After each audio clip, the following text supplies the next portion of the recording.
Hello guys, আসসালামু আলাইকুম। আশা করি সবাই ভালো আছেন। আমি একটি নতুন ব্লগে চলে এলাম। তো আজকে হচ্ছে আমার সেজো ফুপির বাসায় যাব। তো আমার আসলে আজ ৪ টা ফুপি আর আমার আব্বু একাই। তো এটা হচ্ছে সেজো ফুপির বাসায় যাব আজকে। আমার সেজো ফুপির বাসা বেশি দূরে না। এই অল্প একটু আমাদের বাসা থেকে যেতে হয়। আর এখানে আমার বড় ফুপি এসেছিল।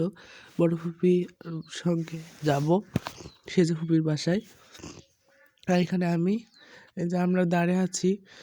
আর হচ্ছে এখানে যাওয়ার আগে কিছু দোকান থেকে চকলেট নেব, যেন যাতে রাস্তায় খেতে পারি। তো এখান থেকে আমি তেঁতুল এই চকলেটটা নিলাম। কয়েকটাই চকলেট অনেক সুন্দর লাগে কিন্তু খেতে।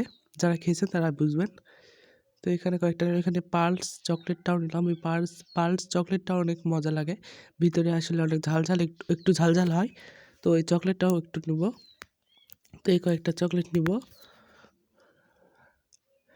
তো একটা এই যে এটা হচ্ছে তেঁতুল চকলেটটা, ভিতরে এরকম হয়। তো খেতে অনেক ভালো লাগে। তো আমি একটা খেলাম। তো খাই আমরা আবার দাঁড়িয়ে আছি। আসলে হচ্ছে আমার বড় ফুপির হাজব্যান্ড মানে নামাজ পড়তে গিয়েছিল। নামাজ পড়ে আসে, তারপর আমরা যাই।